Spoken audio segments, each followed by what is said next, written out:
Ed. You're getting a lot of laughs tonight, Ed. What are you up to?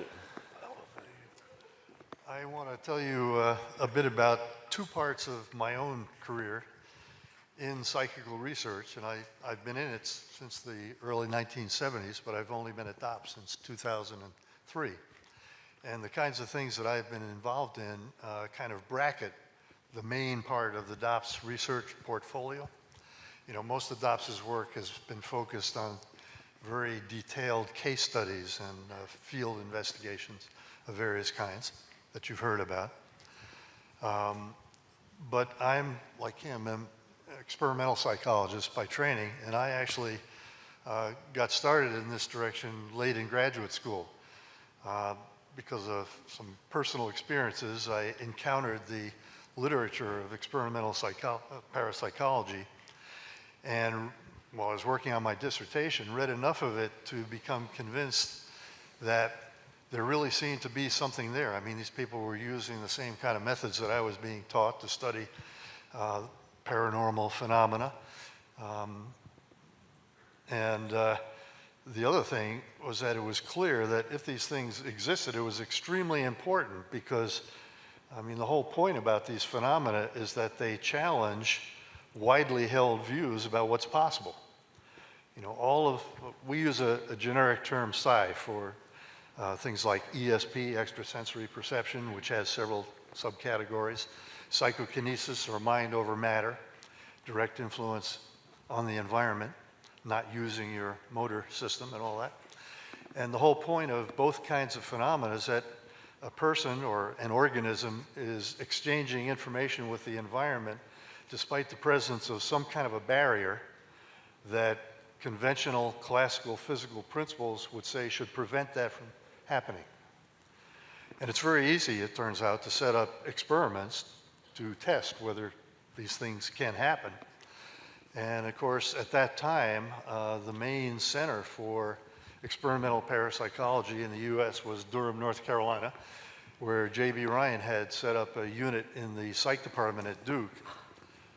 And so I began corresponding with Ryan and decided after a while that I'd throw caution to the wind. I had friends who were telling me, you're ruining your life here, but nonetheless, I went down and I began working for Ryan at the usual terms, $400 a month, 6-month trial period. A steady stream of idealistic volunteers, most of whom didn't survive very long. Anyway, I also had the great good fortune, after I'd been there for about a month, a guy showed up who turned out to be probably one of the best subjects ever to walk into an experimental parapsychology laboratory. This guy could do essentially anything we asked him to do. I worked with him for over a year. Just to give a couple of examples, we had a special electronic psi testing machine. It involved, you had 4 targets, 4 lights. The machine would pick one. You were supposed to guess which it would be. The machine, in the absence of a subject, instantiated the laws of probability to perfection. Same with most persons. But the guy who built this thing had spent a couple of years looking for people who could do systematically better, had found a couple of people who could do a couple of % better on demand. Okay, well, this new guy who came into the main meeting room of the Ryan lab, sat down with this machine, was telling us his life story, would occasionally reach over and push a button. And in the course of an hour, he had over 35% hits in over 500 trials, which would happen something of that sort or better by chance, something like 1 in 10 million times. So we might have sat there for something like 10 million hours waiting for that to happen by chance. And the inventor of the device's eyes were getting very big as this process wore on. Anyway, the same person, I've seen him do as well as 50% on that machine for hundreds of trials at a time. He could also guess playing cards at something like 3 times the expected rate, with large numbers of excess number hits as well. And there were things, well, let me just stop there and give you one of what I hope will be a primary take-home point of this talk. These phenomena, these psi phenomena, in my opinion, and I'm talking now not just in terms of my personal experience with this guy, but the whole accumulated literature of case studies and experimental studies, of which there are now thousands published in peer-reviewed journals, these phenomena exist as facts of nature, and science is going to have to accommodate to their existence. It's going to have to expand in some way to accommodate them. Now, at that time, I, like most parapsychologists, I think, hoped that the changes would be kind of small, but as time has gone on, I've become more and more convinced that the changes are going to have to be much more radical than I had imagined at the beginning, and I'll get back to that in just a moment. But to continue on with the experimental part, one of the big things that happened during that period, I worked at the Rhine Lab for about a year and a half, but then migrated over to the Department of Electrical Engineering at Duke, the reason being that I had become convinced, particularly because of experiences with this guy, that it would be productive to study psi phenomena from a psychobiological kind of point of view. And in particular, what we wanted to do was to measure brain waves while people like him were performing in these tasks in hopes of learning something about what state the brain was in when he was about to make a good guess. Because if we had that kind of information, we could do all sorts of useful things with it. And so we started this program and went at it diligently for almost 10 years, poorly funded the whole time. Made enough progress to feel we were on a good track, but eventually the funds ran out and I had to abandon ship, basically. Started working in conventional neuroscience at UNC Chapel Hill. All the enemies. But I'm happy to report that since coming here, together with some colleagues, we've managed to create a really good neuroimaging lab where we can do the kind of studies we could only dream about years ago. And one of the things I hope to do in talking to you is to encourage some bright undergraduates or early graduate students who working in areas like psychology or neuroscience or biomedical engineering maybe, to come visit, because we can provide you with lots of interesting opportunities. And we're also interested, of course, in hearing about people who either have skills themselves or know people who do, because that's really the main obstacle to carrying this program forward, is finding people with the appropriate kinds of skills. Anyway, that's maybe enough on that front. Now I'm going to shift gears, and they're not here now, but the two books at the far end of the book list there, those were the major products of a project that went on for about 15 years through Esalen. John talked about it a little bit last night. That's where we met John, actually, in the early 2000s. And I have to give you a little bit of background to this. And in talking about all this stuff, what I hope to do is to situate the work that we do at DOPS right at the center of a very big something that is just now taking shape. It's what I believe will prove to be a major inflection point in Western intellectual history. That's a big mouthful. Let me try to explain what I'm talking about. The background to this whole project is that a great majority of mainstream American scientists today, Western scientists really in general, particularly in areas like the behavioral sciences, psychology, neuroscience, and also areas like philosophy of mind, hold either explicitly or implicitly a view that's a kind of a modern, sanitized philosophical version of what used to be called materialism in previous centuries. It's called physicalism now, and it's, I mean, it comes in a lot of subtly different variants, but the basic common idea is pretty straightforward and easy to state. The basic idea is that all facts are determined in the end by physical facts alone. Reality consists at bottom of some kind of ultimate stuff, little bits of that stuff flying around in fields of force in accordance with mathematical laws. Everything else has to come from that. We human beings are nothing more than exceedingly complicated biological machines. Everything in mind and consciousness is generated by physiological events and processes in our brains. It's an absolutely inescapable corollary of that picture, if it were true, that there cannot be any such thing as post-mortem survival.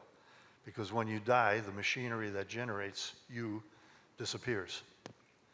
On a more cosmic scale, people who hold these views see no sign of any kind of final causes or teleology in nature, nothing transcendental, no spiritual realm. The whole scheme of things is without meaning or purpose.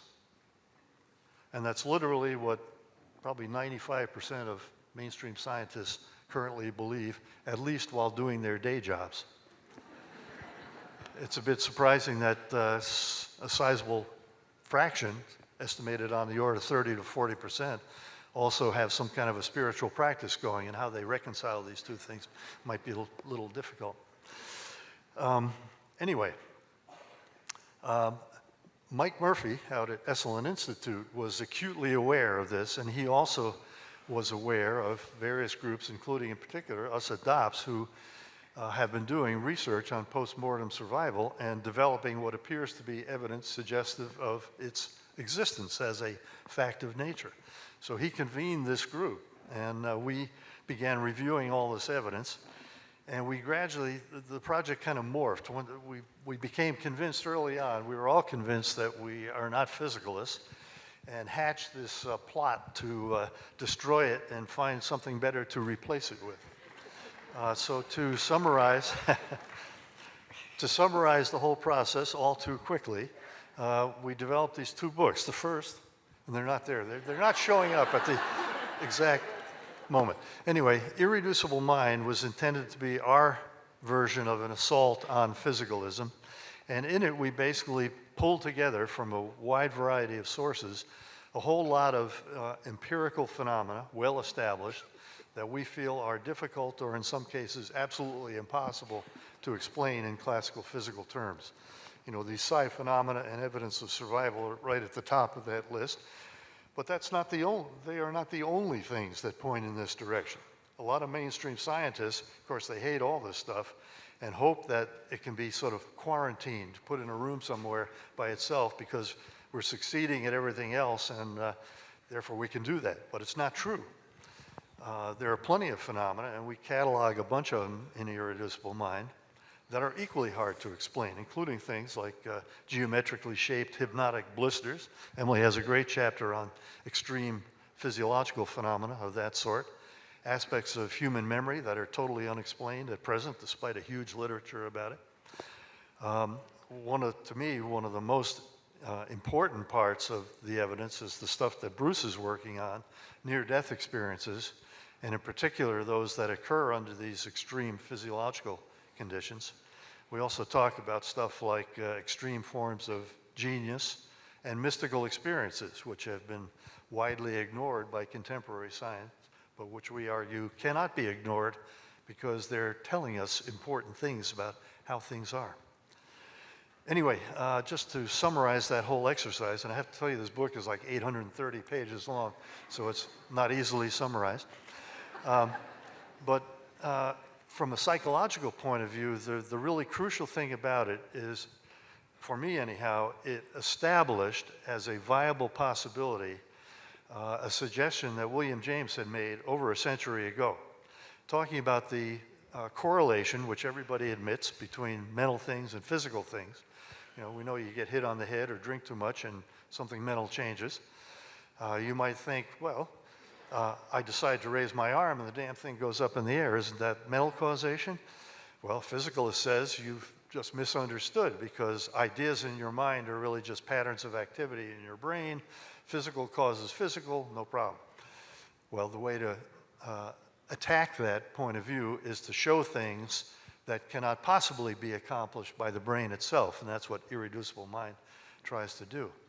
James pointed out that even though most mainstream scientists interpret the correlations between mental and physical as evidence of their production point of view, mental produced by physical, period, you can think of it the other way, that the mental and the physical sort of coexist.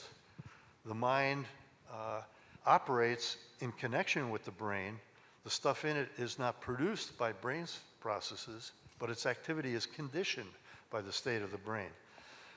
To me, the arguments and evidence that we develop in Irreducible Mind were sufficient to show that that point of view is viable, and it totally changed my personal attitude toward survival. It provides an opening to overcome this biological objection to the possibility of survival. If the way the system really works is the way I described, that a mind can be something somehow independent of the brain, but operating together with it, I believe we can explain all the conventional evidence used by physicalists to support their point of view, and in addition, some of these things that we study at DOPS, just as James had argued over a century ago. Okay, well, that was stage one. That was the easy part. I mean, it was just a huge clerical job, basically, to pull all this stuff together from a vastly dispersed, mostly biomedical literature. There's all kinds of stuff out there that challenges the physicalist point of view, but has never been really assembled in a way to show that clearly. Okay, but now comes the hard part. What can possibly replace the physicalist point of view? Right on time. Beyond Physicalism, that's part two. That was published in 2015, and the basic strategy in trying to put that together was we looked around for a whole bunch of systems that we had access to through our membership, so it's somewhat selective in that regard, but we specifically wanted to look at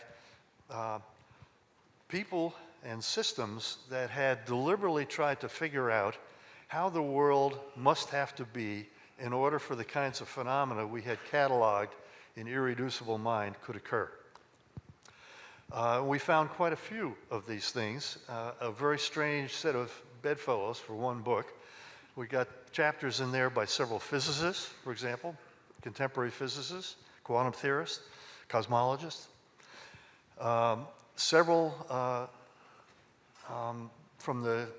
We had a big membership of scholars of religion, and some of the old mystically informed religious philosophical systems have also taken the existence of these phenomena for granted and tried to explain them.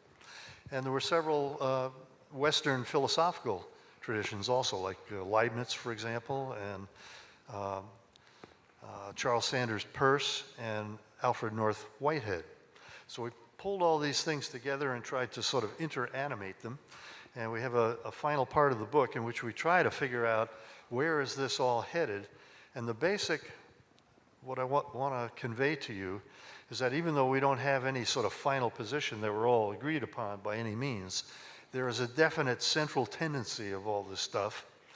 And it's a tendency toward what amounts to the exact opposite of contemporary physicalism, which takes the view that consciousness, far from being an ineffectual byproduct of things going on in the brain, is in fact at the source of everything.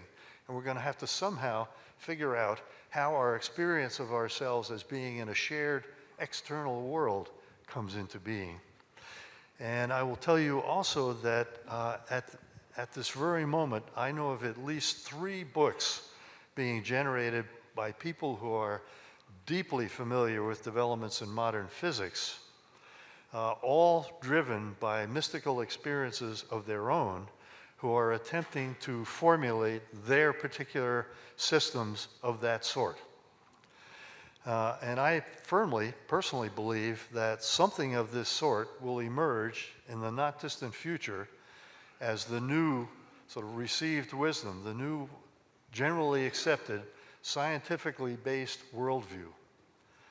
And I also would echo Kim in saying to John that this may be our best and perhaps only hope to save ourselves from the various catastrophes you described last night. I agree with Charlie.